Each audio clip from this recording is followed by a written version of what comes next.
working. 11:45 a.m. Work is already crazy. For some reason, someone's holding an alarm clock next to your ear. It doesn't help that there's karaoke happening downstairs again. There's not even going to be a time for a real break today. So, off to... Okay, it'd be nice to click now. Click. Alright. This is my emergency lunch stop. Or actually, even better, on the way is street food, just on the corner, which I think is superior to Opera. And maybe a bit cheaper as well.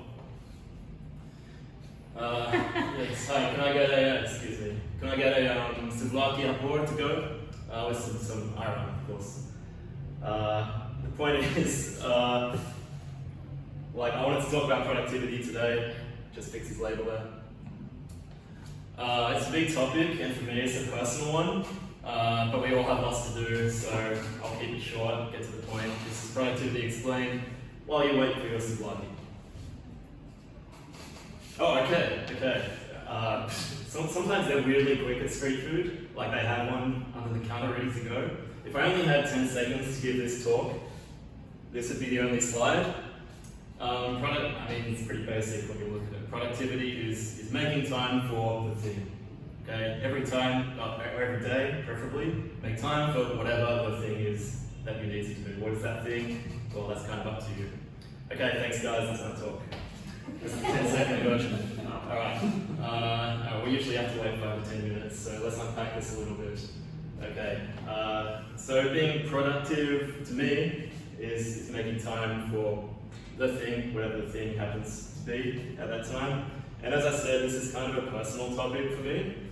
This is me in 1986-ish, dressed as a robot, that's my brother. And this guy is already a stress head, actually. I don't know why, he doesn't have much to do except go to school and dress as robots, but I was already a stress head, and it kind of only got worse, to be honest. During my first job, I was out of uni, 4 years at uni, but even after 4 years at my first job, I found that there were big gaps in my knowledge, because these are some subjects that are not taught at school, and actually they would have been really useful in my first job. Applied psychology, aka how to people, critical thinking, so not knowledge, but how to actually use my brain, and productivity critically, aka how to get shit done. So I ended up getting fired from that job, so clearly I wasn't getting much shit done, and I went down a bit of a rabbit hole of productivity reading. I read all these books and more. Some of them are really good, some of them could have been in email vibes. We'll get into books a bit later.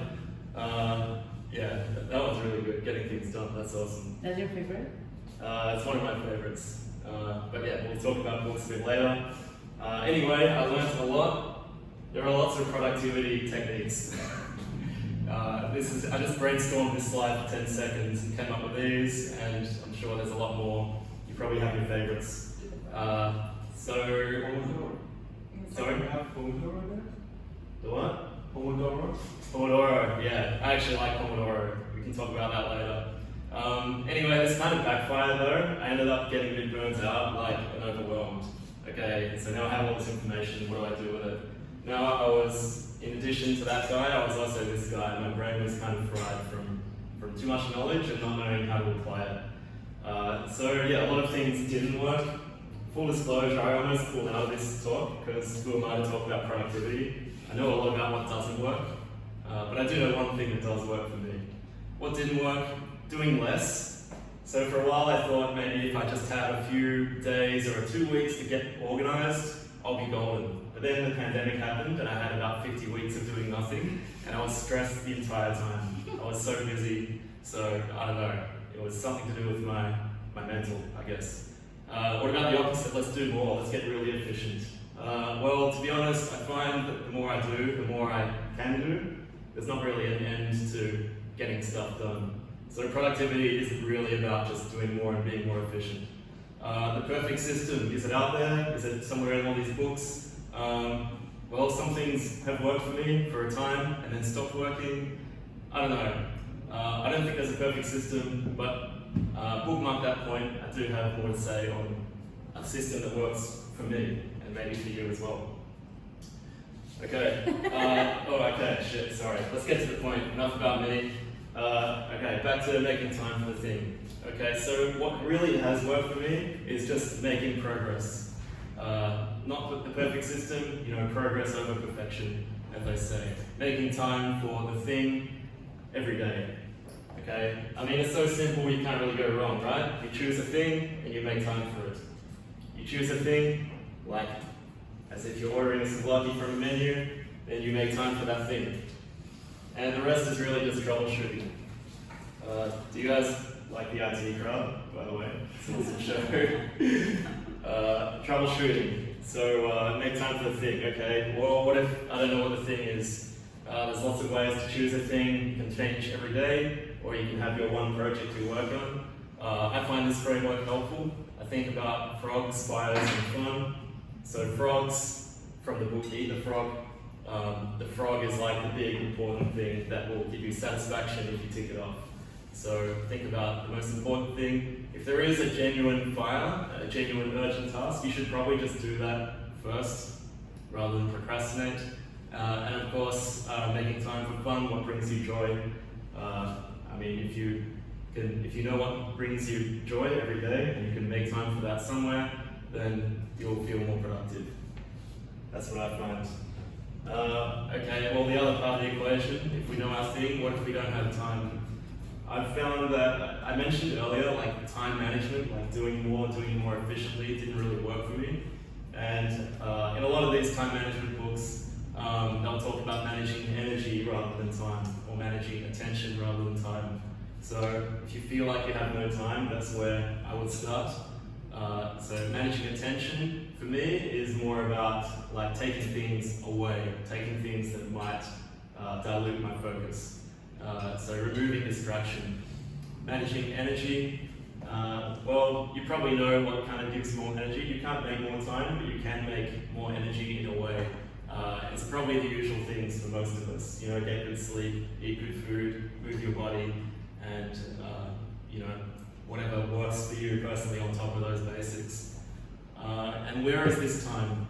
Well, you can't really make time, but it's kind of weird. Like there's a weird effect I find if you put stuff in your calendar, especially early or late. So I guess in that analogy, I'm more of a rooster than an owl because I'm more of a morning person. I find if I do the thing like before anything else, I'm not obviously making more time in the day, but it kind of feels like free time. There's this bonus time if I can, get something done before work for an hour or so. If you're an owl, if you're a night person, it might be the opposite to you. Maybe after like dinner, like 10 p.m. onwards, you kind of have this like free time that you can use for creative projects or what have you. Okay, so they don't have garlic sauce at Alpha, which is kind of sad. They didn't when I asked. But like everything else, all the tactics I mentioned kind of become like extras on this basic productivity meal. If you follow the analogy, it's a bit tortured, I know. But once you choose a thing and make time for it, all the tactics I mentioned, you can kind of think of them as condiments that you can play with. I like thinking of it this way because coming back to this, which just stresses me out even looking at that slide, if I imagine them as kind of condiments I can pick and choose from, experiment over time, then that's kind of, that puts these in the box that doesn't stress me out. And going back to finding that perfect system, well, I don't think you can find one perfect fit or system, but through experimentation with different tactics, I think you can build a system that works for you. So personally, some things that work for me are writing down my thing every day. I used to write it with a whiteboard marker on the mirror, but I don't want Dan to think I'm a psychopath, so I haven't been doing that recently. Good morning is just my morning routine. Like I said, I'm kind of a rooster, so I try and do like the same things every morning that I know give me some energy. For me, it's meditation and a cold shower. So Dan probably still thinks I'm a psycho because he hears me screaming from the bathroom, but yeah, your results may vary. You don't have to do cold showers, but it works for me. And I track my thing. So this is a way that over time I can build that perfect system, or that perfect for me system. by looking at every day at did I do the thing, because I still do write it down in Notion now, not on the mirror, and I can track if I'm actually paying attention to what I think is important. Okay, bad news guys, sorry, they're out of capacity. They need to wait for the next cylinder of meat to come in. Did you take this photo or did you find it? No, sorry this guy, whoever you are. I used you without permission. You probably off our website. I don't care, Do you know him? No. Thank you for your service. So, if you do have more time, if the order is delayed, then I will tell you to read my favourite books. I mentioned some of them earlier. Make Time. This book is entirely about this one idea, make time to do the thing every day. They call it the daily highlight in that book. It's the best time management book I've read. Getting Things Done, I mentioned David Allen, the granddaddy of productivity. Says it all there, The Art of Stress-Free Productivity. This book changed my life for sure. What made it the best book that you ever read on time? Make Time? Yeah. Because everything I'm saying in this talk is exactly what the book is about. Like making time every day for the thing. I mean, it's kind of foolproof because it's like so done that it's smart. And this book deep dives into how you can support yourself in doing that. It's full of a whole bunch of sources, a whole bunch of tactics. Question, it was the last book you read? The last book I read? From those three? I've reread Make Time multiple times. Okay. And the most recent book I read was, again, Make Time. Okay. Preparing for this. I've read Getting Things Done twice. I've read 4,000 Weeks twice. This is cool. This is kind of like the philosophy of time management. Yeah. You know, like why even spend time doing anything? It's super interesting. 4,000 weeks. 4,000 weeks is a life, by the way. Yeah. Yes, Another way to think about that's how long life life is. 30,000 days. Which doesn't sound like that much to take you. No. Okay. Oh, cool. Remember, these are just like extra tactics, these books. You're coming in here not fresh, you already have stuff that you're doing that's working for you. So these are just ideas. Okay. Our order is ready. So in summary, this is how I stay productive. I make time for the thing, I choose a thing. Usually it's different every day, but sometimes it's one project, a little bit every day. I make time for it using various tactics. And over time those tactics change, but I've mentioned a few of them. And that's it. That's all I have to say on productivity. So thank you. Should we do Q&A or Yeah. Okay. Let's do Do they Q&A. have a souvlaki somewhere? Or maybe you like take it out from the table. Analogy only goes so far. I'm not going to start pulling out food. I have a question. It sounds ideal, and actually, I probably work in the same way. But then, what do you do when ADHD is in the play too? About making time and getting distracted and trying to do multiple things that you cannot fit in 24 hours. Yeah, totally. And answer whatever you can, because I know that it's medical probably question. No, that's cool. I don't think I have ADHD, but my mum, who would know because she's a clinical psychologist, and also my mum, thinks I should seek diagnosis for ASD, aka Asperger's syndrome. So I am super prone to distraction, and actually a lot of my tactics, I have more that I didn't mention. I think I excluded that slide. No, it's gone. Oh yeah, here it is. Alright. Cool. Alright, sweet. This is the appendix. So a lot of my solution is actually just getting out of my own way because I'm hyper distracted, and also there's two things. Firstly, just remembering that productivity is literally just making time for whatever's important.